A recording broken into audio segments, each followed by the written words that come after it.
श्री सुरेश प्रभु। धन्यवाद। दुर्भाग्य से पिछले कई महीनों से महंगाई में जो जिस तरह से उभार आई है उससे आज आम आदमी बहुत परेशान है।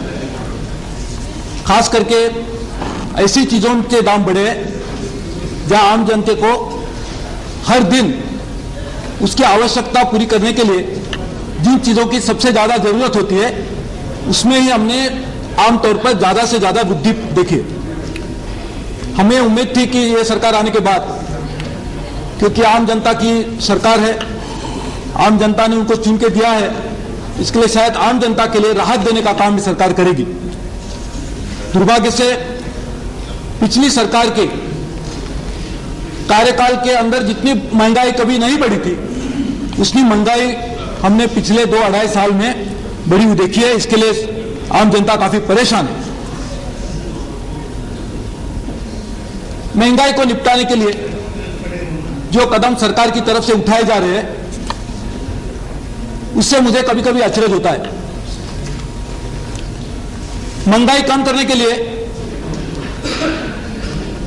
क्या करना चाहिए, इसके ऊपर एक होलिस्टिक प्लान सरकार के पास रहने की जरूरत है। कुछ दिन पहले हमारे देश के प्रधानमंत्री जी विदर्भ में गए थे। वहां जाने के बाद उन्होंने उन किसानों को राहत देने के लिए एक बहुत बड़ी पूंजी, बहुत बड़े पैकेज का ऐलान किया। किसान जो अनाज पैदा करता है वही उसकी आमदनी होती है।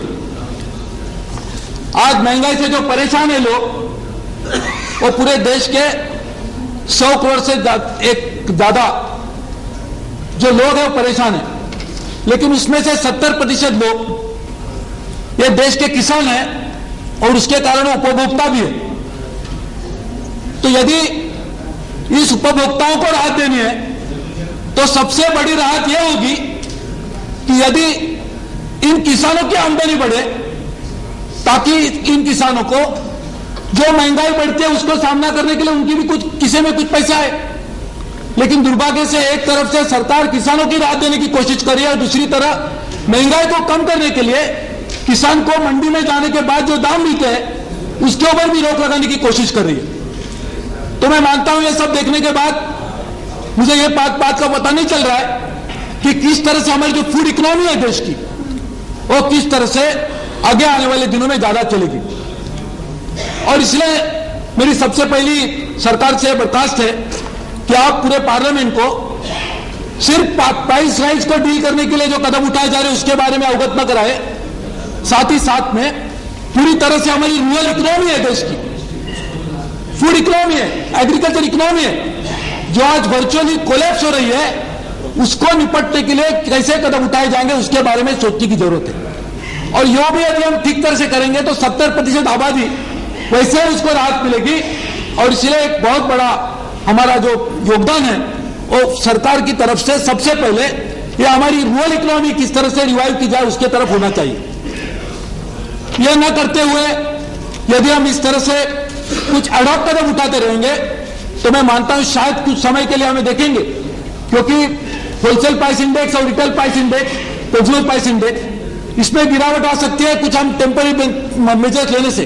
लेकिन लॉन्ग टर्म सॉल्यूशन यदि हमारी देश की अर्थव्यवस्था को ठीक करने की जरूरत होगी तो एक होलिस्टिक प्लान बनाना होगा। और मैं सबसे पहले सरकार को विनती करूंगा कि ऐसा एक होलिस्टिक प्लान हमारे देश के सामने रखें, क्योंकि नहीं तो हर सेशन में हम प्राइस राइज के ऊपर चर्चा करते हैं, हर सेशन में हम फार्मर सुसाइड के ऊपर चर्चा करते हैं, हर सेशन में हम किस तरह से देश की जो और परेशानी है उसके बारे में चर्चा करते हैं। लेकिन जब तक इस तरह की सरकार की तरफ से एक प्लान हमारे देश के सामने नहीं आएगा तो मैं मानता हूं उसका कुछ लाभ हमारी सरकार को, आम जनता को नहीं होगा। सर, दूसरी बात जो हमारी आज हमने कीमत में वृद्धि देखी है उसकी और एक वजह है कि जो पेट्रोलियम प्रोडक्ट्स है उसके जो दाम बढ़ते जा रहे हैं उसके कारण भी आम जनता को परेशानी होती है, क्योंकि वो बढ़ता है तो ट्रांसपोर्ट के चार्जेस बढ़ते हैं, ट्रांसपोर्ट के चार्जेस बढ़ते हैं तो जो भी चीज आप ट्रांसपोर्ट करेंगे उसके भी दाम बढ़ते हैं।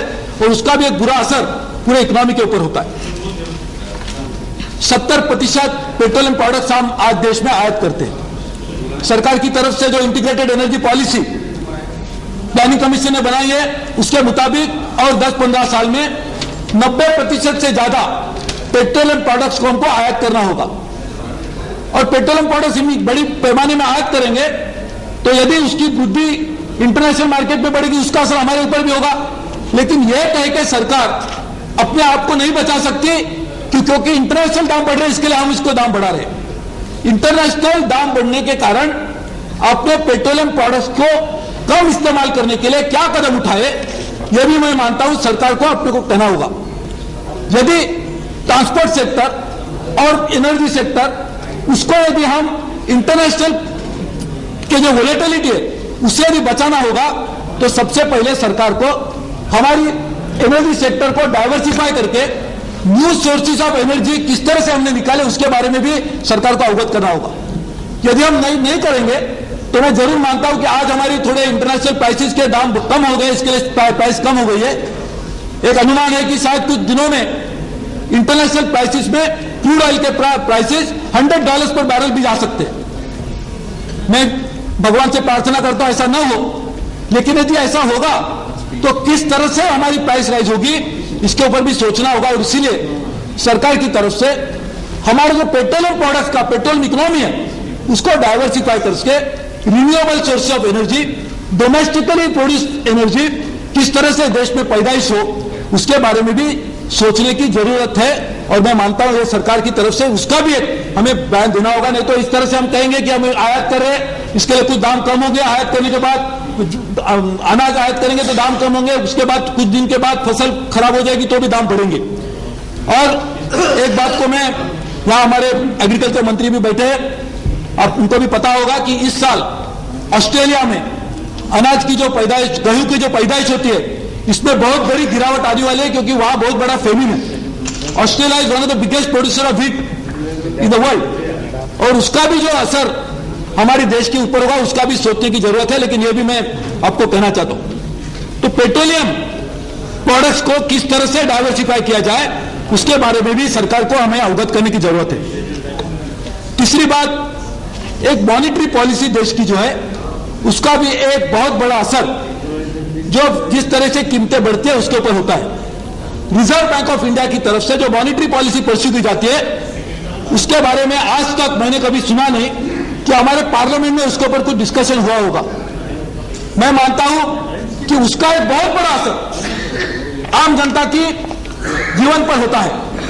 रिजर्व बैंक ऑफ इंडिया की जो मॉनिटरी पॉलिसी है उसके बारे में भी मैं मानता हूं हमें यहां डिस्कशन करने की जरूरत है ताकि एक long term solution price rise को निपटने के लिए हमारी तरफ से, सरकार की तरफ से पार्लियामेंट को कॉन्फिडेंस लेने के बाद एक बनाई जा सकती है। लेकिन ऐसा ना होने के कारण मैं मानता हूं इस इश्यू के ऊपर जब ज्यादा प्राइस बढ़ती है तो सरकार की तरफ से कुछ ऐसे कदम उठाए जाते हैं, एडहॉक कदम उठाए जाते हैं जिसके कारण कुछ रुकावट भी आती है, कुछ गिरावट भी आती है, कुछ राहत भी मिलती है। लेकिन दोबारा आम जनता इससे इतनी परेशान है कि मैं मानता हूं आज हम कहते हैं कि यह बिकम सुपर पावर, लेकिन शायद जिसकी आमदनी $2 से कम हो ऐसे हमारे देश में 80 करोड़ लोग रहते हैं। तो पूरे विश्व में सब सारे अफ्रीका में भी इतने गरीब लोग नहीं जितने हमारे देश में रहते।